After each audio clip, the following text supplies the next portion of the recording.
If everyone understood that there's no such thing as free lunch, they would all be better investors.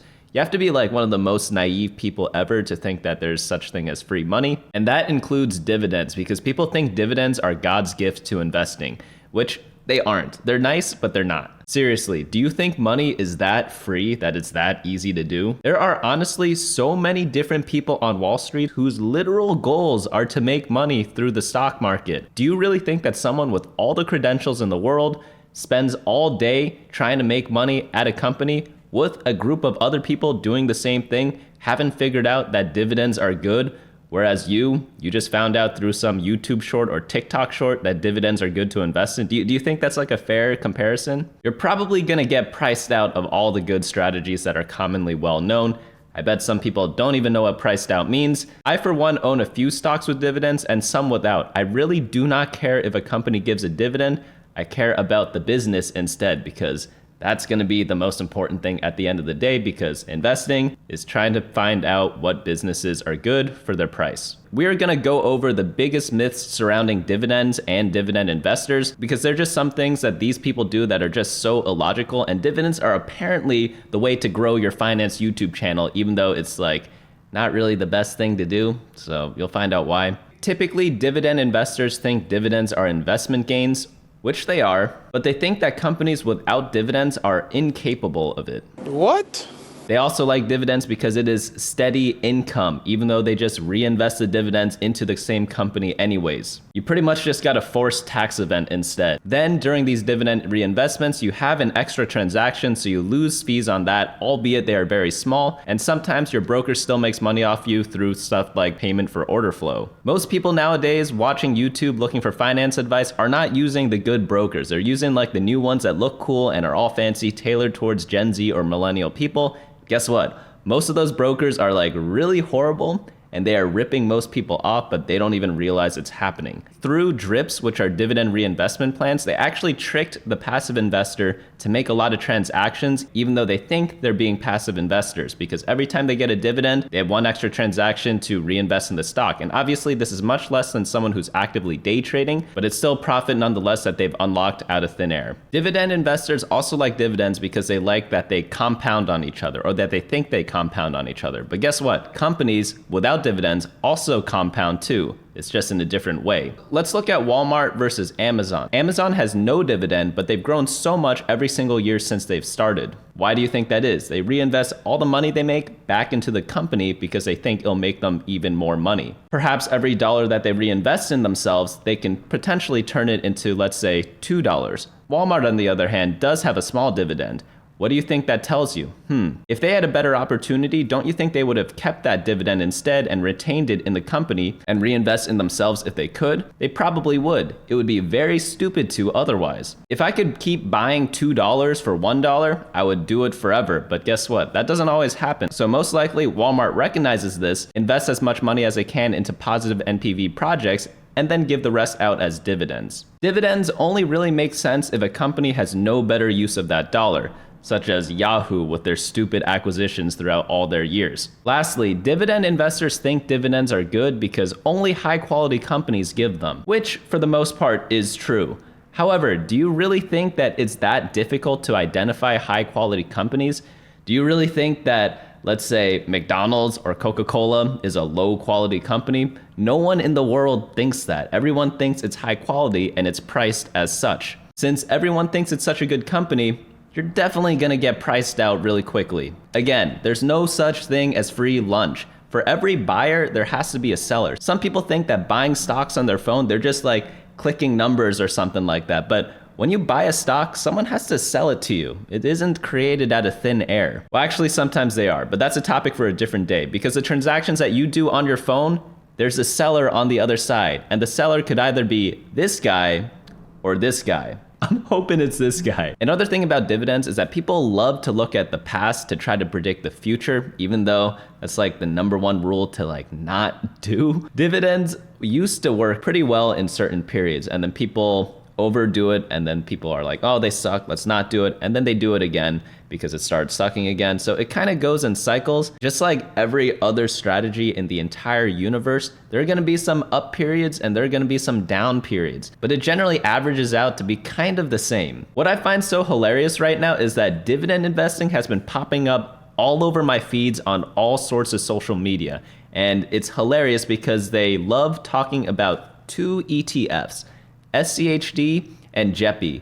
So what I love about these two ETFs right now is that they actually underperformed the S&P 500 throughout their inception, which is crazy because one of them actually had a lower expense ratio than this S&P 500 ETF that I was comparing it to. Absolutely hilarious that people are looking at these gains and they're saying they're like God's gifts to earth or whatever, and they underperformed the most basic ETF in the world. Next, these dividend investors focus so much on dividends that they forgot that there's an actual business behind the stock. And that's a hilarious thing too, because if you just look at dividend yield, you'd pick some of the stupidest companies ever. I remember doing some filters before on like a stock filter, and I was looking up Bed Bath & Beyond, and they were like paying out a very high dividend because people thought they were going bankrupt, so their stock price was plummeting, but their dividend didn't update yet. So that's one of those traps you could kind of fall into if you only look at dividend yield, which some people actually do. Obviously, there are times to do this, but most of the time for basic people,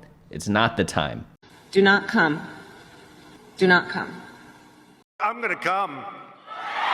While dividends can be a good source of return and one metric you could use to kind of gauge a company, there are a billion other ways to gauge a company as well, and you cannot forget about the rest of them. The best way to simplify it is that the company needs to be good and it needs to have good future profits. If not, no one will be willing to buy it. Obviously, that's going to be very hard to identify because that's like the whole point of the game we're playing, right? But typically, dividend companies are usually high quality companies, but they're high quality companies at high prices. The only dividend companies that are cheap are things like the Bed Bath & Beyond that we talked about before, but if you want to look at a modern example, maybe something like a CVS could be in that same territory where they're kind of declining every single year, even though they're paying out a pretty solid dividend at 3%. Keep in mind, I could have picked a much more egregious example than CVS, but I just wanted to pick one popular company out there that people might be looking at right now. Obviously, hindsight investing is the most toxic thing ever because it's so easy to say, look at this thing, it did so badly, how could anyone have ever thought it would do well? Yet people at the time obviously did because, again, for every buyer, there has to be a seller. Now, since we are focused on the core business aspect, let's look at why dividends can kind of trick management to acting suboptimally, which obviously is something that you do not want as an owner of a company. For example, a lot of new dividend investors have never experienced or know what happens if a company lowers their dividend. Just because a dividend's listed out there doesn't mean the company has to pay it. They could not pay it and you just don't get a dividend that month or that quarter. And what happens then? Typically, the stock goes down a lot because it's a very, very bad sign that a company can't pay its dividend. Other times, companies take on unnecessary debt to pay dividends. There are a lot of weird things that they do to just try to get those metrics up to kind of trick investors. For example, if one company is known for increasing their dividend every time they give one, even if it's just by a tiny bit, they will do whatever it is in their power to keep that trend up because if they deviate from it, people will think the stock will do badly. This is regardless of whatever justifiable reason that they have. They could have an extremely good reason to not pay a dividend. One example is, let's say you are an oil company and you normally pay like a pretty high dividend because it's like a pretty stable business.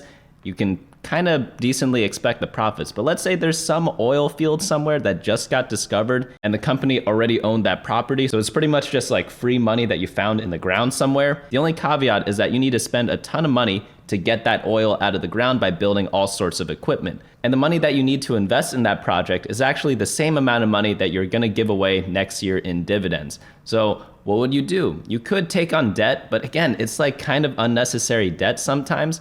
Or you could just stop paying your dividend and use that money to access this untapped source of oil. And if you do that and cut the dividends, the investors are not going to like it, even though the company is much better off than it was before because the company literally just found itself sitting on a pile of liquid gold. I know it's illogical, but that's what happens sometimes, even when companies cut their dividends for very good reasons. Again, because of how investors will react, management will sometimes act suboptimally when they have one of those like sort of forced payments through dividends, even if they aren't truly forced. Another great example is Apple. So Apple now pays a dividend because they have pretty stable profits and they could kind of afford it because they have like so much money, right? But let's say back in the day, let's say they paid a dividend throughout the entire history of Apple. They didn't, but let's just pretend they did. So let's say the iPod comes out.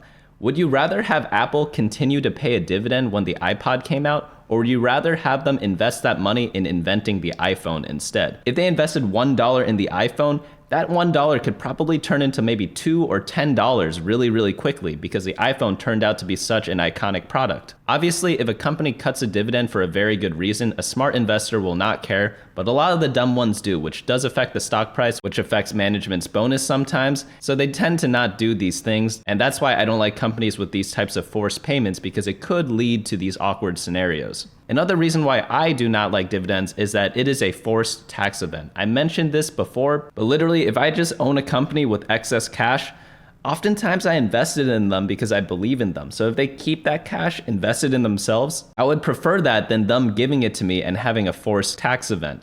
Because technically, if the money remains in the company, the value is still there. Like, you don't magically create money when you give a dividend, but some people, they think that. I don't know why. But if you do want a company to kind of return money to shareholders, another thing they could do is stock buybacks instead, and that is not a taxable event. So those are obviously pretty good, but they have their own issues as well. But that's a topic for a different day, even though I do prefer them a lot over dividends. Cash is cash. Dividends have to come from somewhere. They come from money in the company, and it doesn't just magically get created, which a lot of people kind of think it does. Everyone in this world loves free money, including me, but some people don't realize that free money comes at a cost because nothing is actually truly free. Seriously, check the stock price of a company that gives out a dividend and see how much it drops by. It normally is around the price of whatever the dividend was. I know what I'm saying isn't really that groundbreaking. It's actually just like really logical if you just think about it. But a lot of new investors fall into these traps because these videos are the ones that get pushed so hard because people see, oh my God, you made 500 in dividends this month. I want to do that too. How do I do that? And obviously it sounds great on paper, but if you invest in literally any company that's supposed to grow at the same rate as one of these dividend companies, you get the same amount of returns at the end of the day, but you kind of avoid that tax event that sometimes they have. And again, when you're looking at companies, look at the business, not their dividend yield. I want to end this video by saying dividends do matter. I don't hate dividend stocks. Like, obviously, I still want the money eventually, but sometimes you want it a little bit later in life. And if you're looking at a business, looking at a company to invest in, there's like a billion other factors to consider other than whether they pay a dividend or not. And there are a ton of good companies that you're going to miss out on because you only cared about the dividend. And at the end of the day, with investing, you really only care about total return. You don't really care about how much money you're getting like out of the company monthly. Total return is going to trump everything because that's what everyone actually cares about or should care about. But some people are like stupid, so they don't. If you want to be stupid and you want to find out what YouTubers invest in, I lay out my portfolio over here. There's also links in the description below if you just want to check that out too. But yeah, that's going to be it for me today. Hope to see you all next time.